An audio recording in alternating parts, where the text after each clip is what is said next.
প্রিয় বন্ধুগণ, এই ঢাকা বিশ্ববিদ্যালয়ের অপরাজয় বাংলার পাদদেশে দাঁড়িয়ে জীবনের সকল সম্ভাবনাকে উপেক্ষা করে রাষ্ট্রের তোরে নিজেকে বিলিয়ে দিতে শিখিয়েছে যে অনুভূতি, সে অনুভূতির নাম বাংলাদেশ জাতীয়তাবাদী ছাত্র। 2016 সালে যখন বিশ্ববিদ্যালয়ে এসেছিলাম, যে রাজনৈতিক অপসংস্কৃতির সাক্ষী হয়েছি, সেখান থেকে পণ করেছিলাম আমি অত্যন্ত ক্ষুদ্র মানুষ। আমি পণ করেছিলাম হয়তো কোনদিন এই ঢাকা বিশ্ববিদ্যালয়ের মাটিতে সুস্থ ধারার শ্রদ্ধা স্নেহের রাজনৈতিক সংস্কৃতির সূচনা হয়তো বা হবে।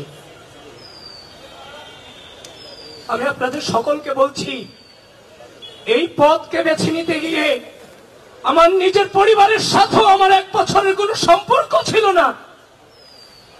আমাদের জীবন থেকে জীবনের সামাজিক, রাজনৈতিক, অর্থনৈতিক, সাংস্কৃতিক, পারিবারিক সকল জীবনকে আমাদের থেকে কেড়ে নেওয়া হয়েছিল, কিন্তু আপোষ করিনি। একটাই মনোবল ছিল, একদিন আমরা জিতবো। 5 আগস্ট দাঁড়িয়ে চাংখার বলে যখন বলেছিলাম প্লিজ কেউ কাউকে ছেড়ে যায় না, সেদিন উপস্থিত ছাত্র জনতা কেউ ছেড়ে যায় নাই। বাচ্চা বাচ্চা ছেলেরা রক্ত দিয়ে এই অঙ্গীকার ধরে রেখেছিল। আজকে তাদের এই রক্তের বিনিময়ে অপরাজয় বাংলার পাদদেশে দাঁড়িয়ে একটি গণতান্ত্রিক বাংলাদেশ বিনির্মাণের সূচনা শুরু হয়েছে।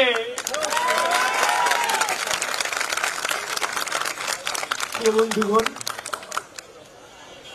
একটা চ্যালেঞ্জের মুখে আমরা 16 সাল থেকে বিশ্ববিদ্যালয়ে ভর্তি হওয়ার পর থেকে আজও পর্যন্ত চ্যালেঞ্জ ফেস করতে করতে আজকের এই জায়গাতে এসেছি। এটাও আমার জন্য অনেক বড় চ্যালেঞ্জ। আমি আনন্দিত নই, তবে চ্যালেঞ্জ মোকাবেলা করার জন্য মানসিকভাবে সর্বোচ্চ প্রস্তুত ইনশাআল্লাহ। এবং সেই চাংখার পোলের মতো বলছি, আমরা আবারও বিজয়ী হব ইনশাআল্লাহ। সকলে আমাদের পাশে থাকবেন। ধন্যবাদ প্রিয় সাংবাদিক বৃন্দ, আপনাদের প্রতি কৃতজ্ঞতা জ্ঞাপন করছি।